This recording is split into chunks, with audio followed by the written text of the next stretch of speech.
जय हिंद। आज की क्लास में हम लोग कक्षा 10th क्लास के विज्ञान विषय के अंतर्गत जीव विज्ञान से कुछ क्वेश्चन जो है अति लघु उत्तरीय प्रश्न जो पहले नंबर अध्याय पोषण से लिया गया है, इसे हम लोग समझेंगे।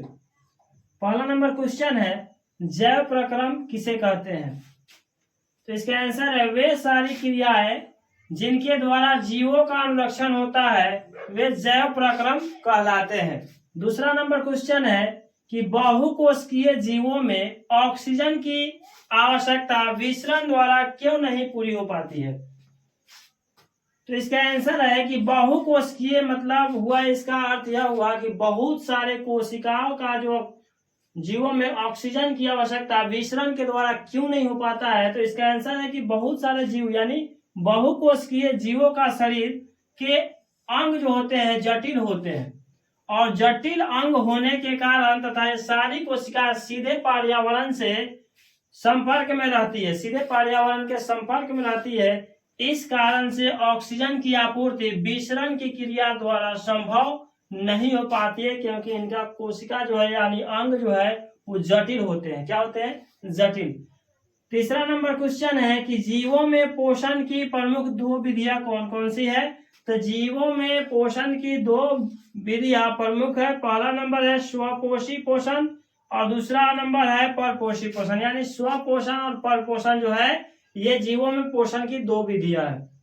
चौथा क्वेश्चन है कि हरे पौधों में किस प्रकार की पोषण पाया जाता है, या हरे पौधों में किस प्रकार का पोषण पाया जाता है? तो हरे पौधों में स्वपोषण प्रकार का पोषण जो है पाया जाता है, यानी स्वपोषी पोषण पाया जाता है।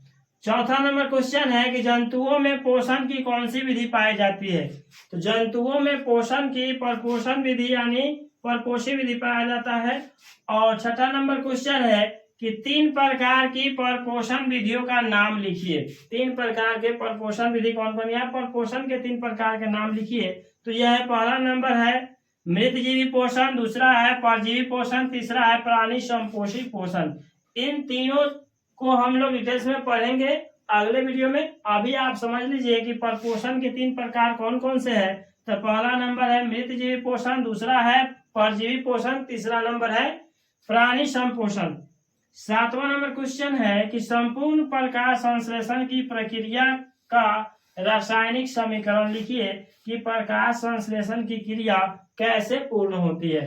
तो प्रकाश संश्लेषण की क्रिया के लिए कार्बन डाइऑक्साइड यानी 6CO2 प्लस 12H2O यानी 12H2O और सूर्य की प्रकाश की उपस्थिति क्लोरोफिल के उपस्थिति में होनी चाहिए, और इससे बनेगा C6H12O6। यह जो सूत्र होता है ग्लूकोज का होता है 6O2 प्लस 6H2O, यह जल का सूत्र होता है। ठीक है, ये रहा आपका प्रकाश संश्लेषण क्रिया। अगर आप प्रकाश संश्लेषण क्रिया के लिए समीकरण लिखना चाहते हैं तो इसी को आप याद रखेंगे कि प्रकाश संश्लेषण क्रिया में ग्लूकोज बनता है और जिसका सूत्र होता है C6H12O6। ठीक है।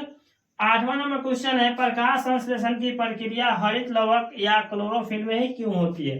तो इसलिए क्योंकि क्लोरोप्लास्ट में ही प्रकाश क्लोरोफिल वर्णक पाए जाते हैं, जिसके कारण जो है प्रकाश संश्लेषण की क्रिया जो होती है जब भी होगी तो क्लोरोफिल की उपस्थिति में ही होगी। देख सकते हैं आप ऊपर प्रकाश संश्लेषण की प्रक्रिया कराया गया समीकरण में, आप देख सकते हैं।